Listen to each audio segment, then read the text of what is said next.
अस्सलामुअलैकुम, कैसे हैं आप सब। Welcome back to my YouTube channel bright future. आज हम लोग स्टार्ट करेंगे डिफरेंशियल ज्योमेट्री शाम सीरीज़ की बुक से। चैप्टर नंबर 4 हम लोगों ने स्टार्ट किया हुआ था। आज वेरी इंपॉर्टेंट टॉपिक आज हम लोग डिस्कस करेंगे।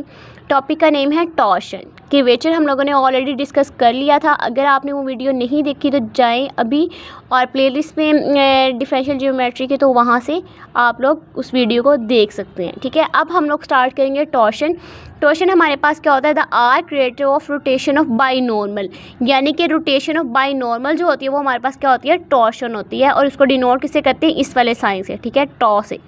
फार्मूला हमारे पास क्या होता है, दो हमारे पास फार्मूले हैं बेसिकली, आपने इसको अच्छे से कर लेना है। टॉर्शन किसके इक्वल होता है, माइनस बी के ऊपर डॉट जो विद रिस्पेक्ट टू एस होता है, और जो डैश होता है वो विद रिस्पेक्ट टू टी हम लोग फंक्शन लेते हैं, डॉट एन। और टॉर्शन का फार्मूला होता है आर का फर्स्ट डेरिवेटिव मल्टीप्लाई आर का सेकंड डेरिवेटिव डॉट आर का थर्ड डेरिवेटिव, यानी कि ये जो है वो हमारे पास ट्रिपलेट प्रोडक्ट्स है नीचे, उसको डिवाइड करवाया जाता है r first derivative multiply r second derivative का मोड का स्क्वायर। ठीक है, अब कुछ नोट है, पहले आप लोग ये डिस्कस कर लेते हैं, फिर हम लोग क्वेश्चंस की तरफ चलेंगे। देखिए फर्स्ट नोट हमारे पास क्या है, if x dash and x double dash are dependent. अगर ये दोनों डिपेंडेंट होंगे, डिपेंडेंट का मतलब यानी कि अगर हम लोग इसके क्रॉस प्रोडक्ट लें तो हमारे पास क्या आंसर आएगा, वो ज़ीरो आएगा। अगर यही दोनों जो हमारे पास फंक्शंस है वो इंडिपेंडेंट हो तो वो किसके इक्वल नहीं आएंगे, ज़ीरो के इक्वल वो नहीं आएंगे। ठीक है, नेक्स्ट देखते हैं।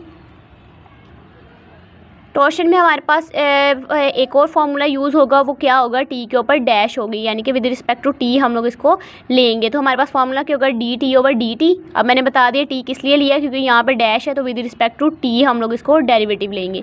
और इसका फार्मूला हमारे पास क्या होता है, D T over D T multiply D S over D T. ये विद रिस्पेक्ट टू टी कर रहा है तो हमारे पास यहाँ पर डॉट आएगा। ठीक है, और विद रिस्पेक्ट टू एस कर, ये भी टी कर रहा है तो ये हमारे पास डैश आएगा। ठीक है, यहाँ पे डैश ही आना है, यहाँ पे एस आएगा, ये उल्टा है ना तो इसलिए।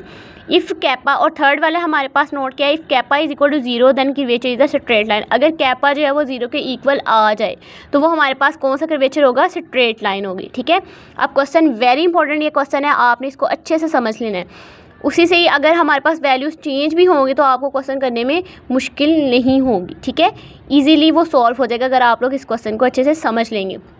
क्वेश्चन नंबर 4.16 हमारे पास क्या है, यूजिंग द फार्मूलाज। कैपा का आपने फार्मूला लगाना है एंड टॉर्शन का, find the curvature and torsion along the curve. अब देखिए कर्वेचर वाला मैंने टॉपिक आप लोगों को करवा दिया था, लेकिन इस वाले में देखिए, इस वाले क्वेश्चन में उन लोगों ने क्या कहा है कि कर्वेचर भी फाइंड आउट करें और टॉर्शन भी फाइंड आउट करें। एक्स गिवन है, ठीक है, आपको कैपा का भी फार्मूला उन लोगों ने दे दिया हुआ है और टॉर्शन का भी, बस आपने इनमें वैल्यूज़ पुट करनी है और आंसर निकालना है। ठीक है, अब देखिए सबसे पहले तो देखिए हमें 3 डेरिवेटिव चाहिए एक्स के। एक्स तो हमें गिवन है, इसका फर्स्ट डेरिवेटिव भी लेंगे, सेकंड भी और थर्ड लेंगे। ठीक है, पहले तो इन तीनों के डेरिवेटिव्स ले लेते हैं। देखिए एक्स वैसे ही लिख लिया, एक्स का डेरिवेटिव हमारे पास क्या होगा, फर्स्ट डेरिवेटिव 3, वैसे टी का 1 आ जाएगा, माइनस इसका डेरिवेटिव लेंगे 3t का, तो हमारे पास क्या, t की पावर 3 का क्या आएगा, 3t का स्क्वायर e1, प्लस इसका जब डेरिवेटिव लेंगे 3 2 6 t e2 आ गया, प्लस इसका डेरिवेटिव जब लेंगे 3 प्लस 3t का स्क्वायर e3। ठीक है, उसके बाद इसका सेकंड डेरिवेटिव लें, सेकंड डेरिवेटिव में 3 जो है वो 0 हो जाएगा क्योंकि ये कांस्टेंट रह गया। उसके बाद 3 2 6 माइनस 6t e1 आ गया, प्लस 6 e2, प्लस इसमें 3 भी 0 हो गया। उसके बाद 3 2 6t e3।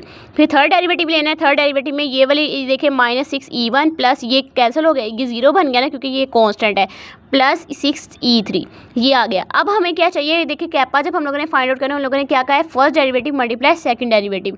हम लोगों ने फर्स्ट डेरिवेटिव उठाना है और सेकंड डेरिवेटिव इन दोनों को मल्टीप्लाई करवा देना है। देखिए ये हम लोगों ने मल्टीप्लाई कर जब करते हैं तो उसमें ये वाला हम लोग फॉर्मूला लगाते हैं। तो देखिए एक्स फर्स्ट डेरिवेटिव हमारे पास क्या है, ऊपर कंपोनेंट्स को पहले हम लोग आई जे की फॉर्म में लेते होते थे ना वेक्टर में, लेकिन इसमें जो है हमारे पास डिफरेंशियल ज्योमेट्री की बुक में हम लोगों ने वो हमारे पास वेक्टर्स जो है वो थोड़े से चेंज हो गए हैं, वो e1 e2 और e3 की फॉर्म में आ गए हैं। ठीक है, देखिए यहाँ पे e1 e2 e3 आ गए क्योंकि यहाँ पे भी हमारे पास जो फंक्शंस है वो यही हैं, यूनिट वेक्टर्स जो हैं। उसके बाद हम लोगों ने एक्स डैश की वैल्यू लिख ली है, पहले 3 माइनस 3t का स्क्वायर 6t और 3 प्लस 3t का स्क्वायर ये आ गया। उसके बाद एक्स डैश भी चाहिए, एक्स डैश की वैल्यूज़ लिख ली माइनस 60 6 और 60।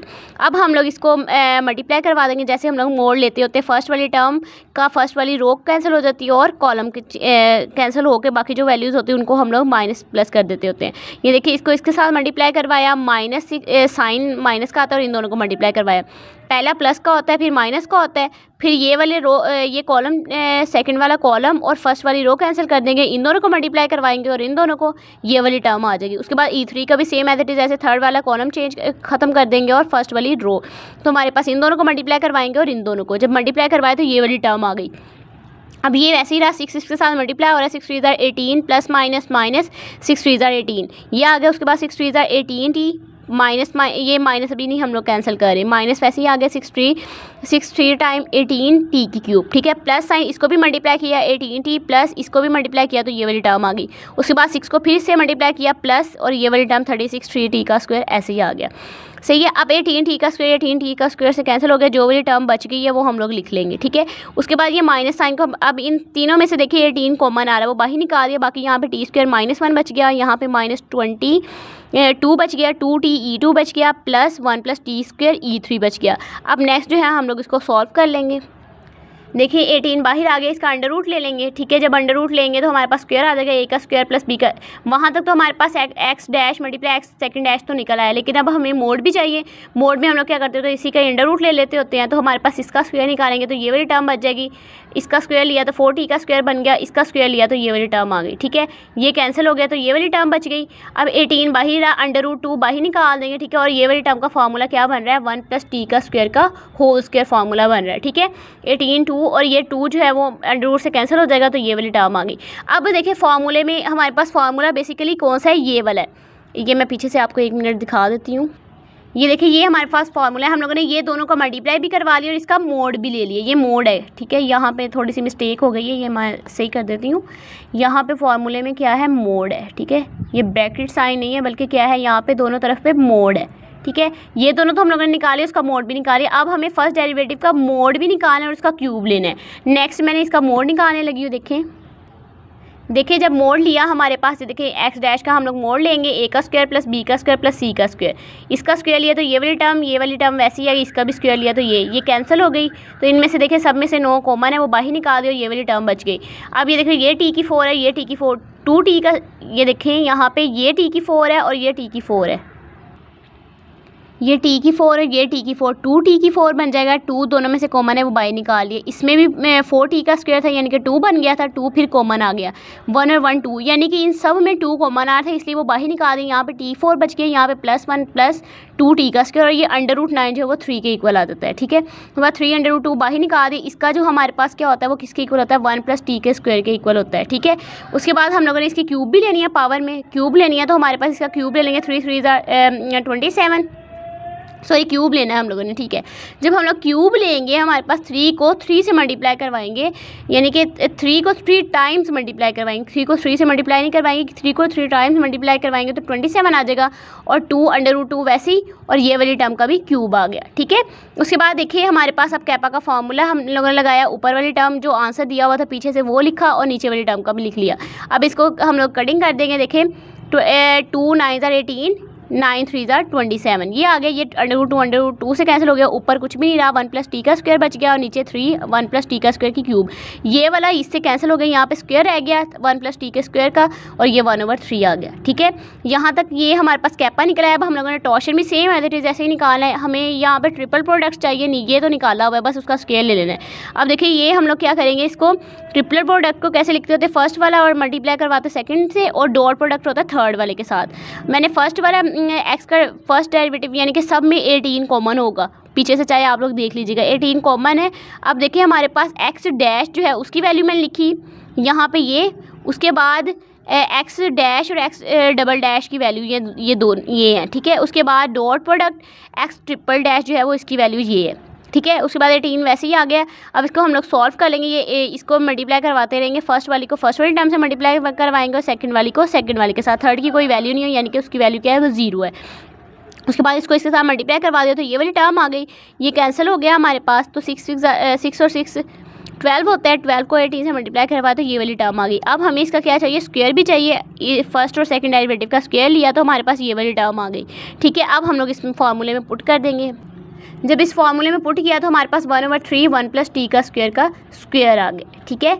नेक्स्ट जो है वेरी इंपॉर्टेंट थ्योरम है, ये हम लोगों ने अच्छे से करना है। 4.18 है हमारे पास। Show that along a curve x = x with respect to s, ये हमने इसके इक्वल प्रूव करवाना है। कंसिडर किया कि ये हमारे पास डबल डेरिवेटिव जो है x मल्टीप्लाई करवाया थर्ड डेरिवेटिव से। फर्स्ट डेरिवेटिव जो होता है वो t डॉट के इक्वल होता है, जो थर्ड डेरिवेटिव होता है वो उसको मैंने वैसे ही सेम एज इट इज़ वैसे लिख लिया। देखिए ना, सेकंड डेरिवेटिव का तो हमें पता है वो किसके इक्वल होता है, टी डॉट के इक्वल होता है।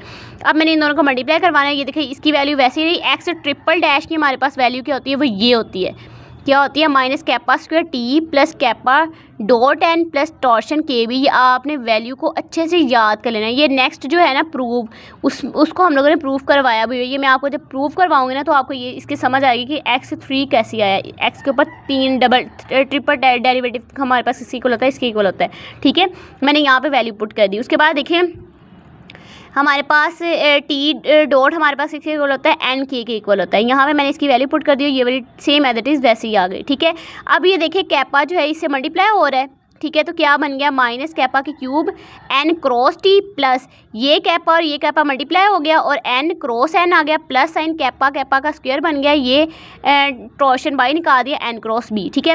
एन क्रॉस टी हमारे पास इसके होता है माइनस बी के इक्वल होता है। एन क्रॉस एन यानी कि दो हमारे पास सेम वैल्यू का मल्टीपल क्या होता है, 0 के इक्वल होता है। उसके बाद एन क्रॉस बी जो होता है वो टी के इक्वल होता है, ठीक है। उसके बाद देखिए ये वाली टर्म हमारे पास आ गई। अब मैंने ये माइनस माइनस प्लस होगा, के की क्यूब कैपा की क्यूब बी आ गया plus kappa square torsion T, ये आ गया। अब हम लोगों ने देखिए हमारे पास ये दो टर्म्स तो आ गई। अब हमें क्या चाहिए, 3 वैल्यूज़ चाहिए। अब देखिए ये दोनों हम लोगों ने निकाली हुई है, बस ये चाहिए, इसको बाहर निकाल दो। ये वाली टर्म का आंसर निकालिए। जो आंसर आया होता है ना, ये मैंने यहाँ पे पुट कर दिया। एक्स डॉट जो होता है वो किसके इक्वल होता है, टी के इक्वल होता है। X double dot T dot के इक्वल होता है, यहाँ पे मैंने लिखा भी। और एक्स फर्स्ट डॉट जो होता है ना, यानी कि जिसके ऊपर फर्स्ट डेरिवेटिव होता है वो सिंपल टी के इक्वल होता है, ठीक है। अब इसको इसके साथ मल्टीप्लाई करवा देंगे। कैपा की क्यूब बाई निकाल दे, टी डॉट बी, कैपा का square torsion T dot T, दोनों का डॉट प्रोडक्ट 1 के इक्वल होता है। ये वाली टर्म वैसे ही दो वैल्यू जो सेम ना हो यानी कि डिफरेंट हो तो उसका डॉट प्रोडक्ट 0 होता है। तो ये 0 हो गई और ये वाली टर्म वैसे ही आ गई। तो यही हम लोगों ने इसको प्रूव करवाना था, ठीक है। नेक्स्ट जो है ये प्रूव मैं आपको करवा देती हूँ। ये वेरी इंपॉर्टेंट प्रूव्स है, इस वीडियो को लास्ट तक ज़रूर देखिएगा, ठीक है। उसके बाद show that along a curve, इसका हम लोगों ने थर्ड डेरिवेटिव इसको प्रूव करवाना है। अब देखिए थर्ड डेरिवेटिव हमारे पास किसके इक्वल होता है, सेकंड डेरिवेटिव का तो हमें पता है टी डॉट के इक्वल होता है, यहाँ पे मैंने लिखा भी हुआ है, ठीक है। अब हम लोगों ने थर्ड डेरिवेटिव फाइंड आउट करना है। ये देखिए नेक्स्ट, देखिए सेकंड डेरिवेटिव जो था वो टी के इक्वल था। टी किसके इक्वल होता है, कैपा एन के। इसको डिफरेंशिएट करेंगे विद रिस्पेक्ट टू किसके, एस के, क्योंकि यहाँ पे डॉट है। तो हमारे पास क्या आ जाएगा, थर्ड डेरिवेटिव किसके इक्वल आ जाएगा। ये देखिए ये हम लोगों ने जब इसका डॉट प्रोडक्ट लेंगे, सॉरी डिफरेंशिएट करेंगे तो कैपा पहली वाली टर्म वैसे ही इसका डेरिवेटिव आ गया, डॉट हमें आ गया प्लस सेकंड वाले का डेरिवेटिव और फर्स्ट वाला सेकंड वाला वैसे का वैसे, ठीक है। कैपा वैसे ही रहा। एन डॉट की वैल्यू हमारे पास क्या होती है, बी डॉट मल्टीप्लाई टी, इसका फिर से डेरिवेटिव लिया, एन डॉट का फिर से डेरिवेटिव लिया तो हमारे पास क्या आ गया, ये वाली टर्म आ गई, ठीक है। उसके बाद देखिए ये वाली टर्म वैसे की वैसे ही। अब ये वाली टर्म जो है बी की वैल्यू हमारे पास माइनस टॉर्शन एन के इक्वल होती है, मल्टीप्लाई टी वैसे का वैसे ही। ये भी वैसे टी डॉट हमारे पास कैपा एन के इक्वल होती है। ये देखिए यहाँ पे मैंने लिखा भी हुआ था, टी पीछे था और कैपा एन ये आ गया। और ये वाली टर्म वैसे ही। अब देखिए यहाँ पे माइनस टॉर्शन बाई निकाल दिया, एन क्रॉस टी लिख दिया प्लस इसमें से कैपा बाई निकाल दिया, बी क्रॉस एन आ गया और ये वाली टर्म वैसे की वैसे ही आ गई। अब N cross T minus B के इक्वल होता है और B cross N minus T के इक्वल होता है, ठीक है। ये वाली टर्म आ गई, ये माइनस माइनस प्लस हो गया, torsion B minus kappa T plus ये वाली टर्म वैसे ही आ गई। अब ये देखिए इसको मल्टीप्लाई करवा देंगे, kappa torsion B minus kappa का square T plus kappa dot N, और ये इसको हम लोग सही करके लिख देंगे। पहले कैपा की वैल्यूज़ लिख लेंगे यानी कि स्क्वायर वाली, फिर एक्स वाली, फिर सिंपल प्रोडक्ट वाली। देखिए माइनस कैपा स्क्वायर टी आ गया, फिर ये वाली टर्म आ गई और ये वाली टर्म, ठीक है। तो यही हम लोगों ने प्रूफ करवाना था, ठीक है। यहाँ पे जो है कर्वेचर वाला और टॉर्शन वाला टॉपिक जो है वो कंप्लीट हो जाता है। अगर आपको मेरी वीडियो अच्छी लगे तो लाइक करें, कमेंट करें, शेयर करें और सब्सक्राइब करना ना भूलिएगा। नेक्स्ट वीडियो के साथ इंशाल्लाह कल हाजिर